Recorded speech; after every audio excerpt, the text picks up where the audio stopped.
जय हिंद प्यारे बच्चों, आज के इस वीडियो के अंदर हम class 9th chapter number 2 polynomial के इंपॉर्टेंट क्वेश्चंस के बारे में डिस्कस करने वाले हैं। तो वही शुरू करते हैं आज का यह वीडियो।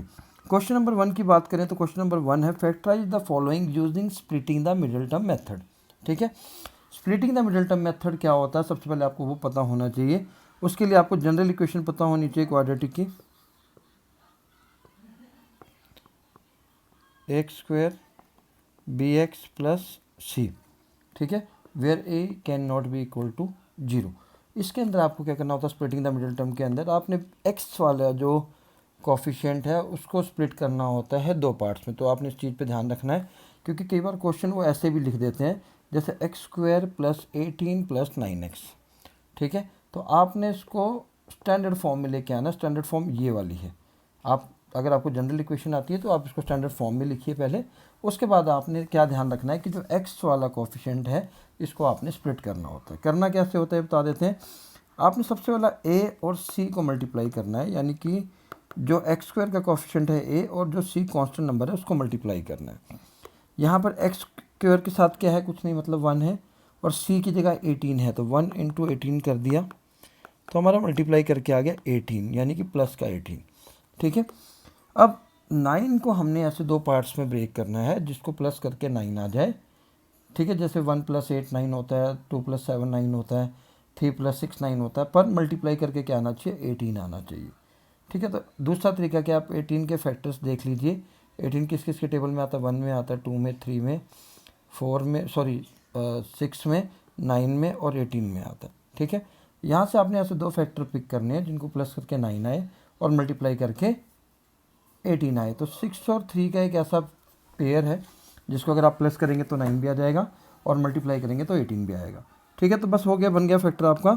आपने इक्वेशन पर जाना है 1x स्क्वायर, 9x की जगह मैंने लिखा 3x प्लस 6x और प्लस 18। अब आप ध्यान से देखेंगे, अगर इन दोनों को मैं प्लस करूँगा तो 9x आ रहा है प्लस का और मल्टीप्लाई करके 18 भी आ रहा है। ठीक है, अब कुछ नहीं करना, आपने ग्रुपिंग कर देनी पहले 2 नंबर की और लास्ट के 2 नंबर की। ठीक है, पहले वाले ग्रुप में से आप देखेंगे x कॉमन है, ब्रैकेट में बचेगा x + 3। सेकंड वाले ग्रुप में आप देखेंगे कि 6 कॉमन है तो x + 3। अब दोनों में x + 3 कॉमन है तो x + 3 को बाहर निकाल दिया, बचा क्या ब्रैकेट में x + 6। यही आपका आंसर है। ठीक है, this is called the splitting the middle term method. Clear. Next question पे चलते हैं। Find for what value of k, की वैल्यू निकालनी है अगर x - 3 क्या है, फैक्टर है इस इक्वेशन का। अगर इन्होंने गिवन है कि आपको कि x - 3 क्या है, फैक्टर है, तो इसको आपने 0 के इक्वल रख देना है। ठीक है, यहाँ से आपने x की वैल्यू निकाल लेनी है जो कि आएगी आपकी +3, क्योंकि आप -3 को इक्वल के दूसरी साइड लेकर जाएंगे तो +3 बन जाएगा। इस x की वैल्यू 3 को आपने इस इक्वेशन में पुट करना है जहाँ जहाँ भी x लिखा है। तो k स्क्वायर, पहला x की पावर 3 है तो 3 की क्यूब, माइनस k 3 का स्क्वायर। ठीक है, 3k x की जगह फिर 3 आ गया माइनस k और इसको इक्वल टू 0 रखना। तो 3 का क्यूब होता है 27, साथ में बचा k स्क्वायर।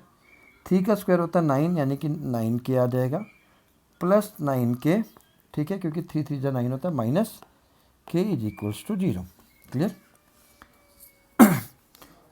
तो अब जब हम इसके आगे देखेंगे क्वेश्चन को, क्वेश्चन का आंसर आप देख लीजिए क्या आएगा। 9k से 9k कैंसिल हो गया क्योंकि एक माइनस का था एक प्लस का। अब हमारे पास बचता है 27k square minus k is equals to 0। ठीक है, आप क्या कर सकते हैं, दो तरीके हैं आपके पास। तो आप k को उस साइड ले जाइए। ठीक है, और वैसे कर लेते हैं, चलो k को उस साइड ले जाते हैं, यहाँ से k कॉमन लेके भी किया जा सकता है, 20k square is equals to k।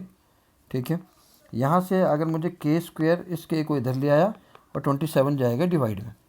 ठीक, k से स्क्वायर कैंसिल हो जाएगा, k की वैल्यू आ जाएगी 1/27।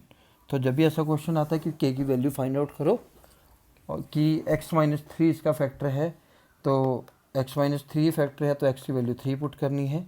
अगर उन्होंने बोला कि x + 5 फैक्टर है तो x की जगह x की वैल्यू -5 पुट करनी है। सिंपल सा कंसेप्ट है। जो यहाँ पर साइन है उसका ऑपोजिट आपने x की वैल्यू पुट करनी है। ठीक है, फिर आपका जो आंसर आ जाएगा k की वैल्यू आ जाएगी। ठीक है, question number 3, using a suitable identity you evaluate. ठीक है, करने को आप सीधा मल्टीप्लाई कर सकते हैं, पर इन्होंने कहा है कि एक सूटेबल आइडेंटिटी का इस्तेमाल करना है। Identity is like A plus B का होल स्क्वायर, ठीक है। इसका फार्मूला होता है A square plus B square plus 2ab, ठीक, ए माइनस बी स्क्वायर। ये सारी क्या है, आइडेंटिटीज़ हैं। तो आपको ऐसी किसी आइडेंटिटी का इस्तेमाल करके इसको सॉल्व करना है, ठीक है। तो यहाँ पर हम जो आइडेंटिटी यूज़ करने वाले वो है एक्स प्लस ए और एक्स माइनस बी वाली, ठीक। चलिए करते हैं। 104 को मैं कैसे लिख सकता हूँ? अगर मैं 104 की बात करूँ तो 104 को लिखने के दो तरीके हैं एक्चुअली में, ठीक है। पहला, आप इसको 100 प्लस 4 लिख सकते हैं, या 110 माइनस 6 भी लिख सकते हैं, या 90 प्लस 14 भी लिख सकते हैं, पर हमें ईजी रखना है तो 100 प्लस 4 लिख दिया, ठीक है। और दो तरीके कर सकते हैं, तो अगर आप 90 प्लस 6 करेंगे तो फार्मूला चेंज हो जाएगा। मैं कह रहा था ये फार्मूला यूज़ करने के लिए तो हम यहाँ पर एक दूसरी आइडेंटिटी यूज़ कर सकते हैं, ए स्क्वायर माइनस बी स्क्वायर वाली आइडेंटिटी यूज़ करेंगे, ए माइनस बी ए प्लस बी। क्यों करेंगे, इसके पीछे रीज़न देख लीजिए। ये मैंने 100 प्लस 4 कर दिया और इसको मैंने क्या कर दिया, 100 माइनस 4, क्योंकि 100 प्लस 4 करेंगे तो 104 आ जाएगा, 100 माइनस 4 करेंगे तो 96 आएगा। अभी कौन सी कंडीशन बन गई हमारे पास, ए प्लस बी ए माइनस बी, ठीक है। ये किसका फार्मूला होता है, A square minus B square का। ए की वैल्यू 100 है, यहाँ से दिख रही है आपको, बी की वैल्यू 4 है, तो मैं सीधी आइडेंटिटी लगाऊंगा ए स्क्वायर माइनस बी स्क्वायर। ए की जगह मैं पुट करूँगा 100 का स्क्वायर, और बी की जगह मैं पुट करूँगा 4 का स्क्वायर। 100 का स्क्वायर होता है 10,000 और 4 का स्क्वायर होता है 16। आई थिंक आगे आप आंसर निकाल सकते हैं। तो सूटेबल आइडेंटिटीज़ का मतलब, आप जितनी भी आइडेंटिटीज़ आपको याद है स्क्वायर वाली, आप उनमें से कोई भी यूज़ कर सकते हैं, चाहे एक्स प्लस ए में और एक्स माइनस बी में बना लीजिए, या एक एक्स प्लस ए बने और एक्स प्लस बी बन जाए, ठीक है, आपके ऊपर डिपेंड करता है, ठीक है। चलिए फैक्टराइज करना है इसको भी, ठीक। फैक्टराइज करने के लिए क्या करेंगे, क्योंकि क्वेश्चन आपको देखने में मुश्किल लग रहा होगा, but this is the very easiest question. आपने क्या करना है कि सबसे पहले इसको दो, जो अभी हम आइडेंटिटीज़ लगा के हटें, कौन सी, ए स्क्वायर माइनस बी स्क्वायर, जिसका आंसर होता है ए माइनस बी और ए प्लस बी, इसमें ब्रेक करेंगे, ठीक है। किस में बनाएंगे, ए स्क्वायर प्लस बी स्क्वायर में इसको ब्रेक करेंगे। करना कैसा है, x4 की जगह मैं क्या लिख सकता हूँ, s की पावर 2 और उसकी पावर 2, ठीक है, 1 की पावर 2। क्योंकि अब अगर आप ध्यान से देखें, क्योंकि ये ए स्क्वायर और बी स्क्वायर बन गया, जहाँ पर ए की वैल्यू क्या है, एक्स स्क्वायर है, और बी की वैल्यू क्या है, 1। फार्मूला क्या लगाऊंगा मैं, ए माइनस बी, यानी कि ए की वैल्यू एक्स स्क्वायर है तो एक्स ए माइनस बी यानी कि एक्स स्क्वायर माइनस 1, ए प्लस बी यानी कि एक्स स्क्वायर प्लस 1, ठीक है, क्योंकि मैं आपको ए और बी की वैल्यू ऑलरेडी बता चुका हूँ। अब फिर से इस वाली, अगर आप फैक्टर में देखेंगे तो फिर से ए स्क्वायर माइनस बी स्क्वायर बन रहा है।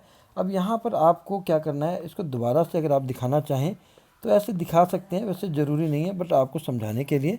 अब आप फिर से देखेंगे तो ये वही फार्मूला बन गया।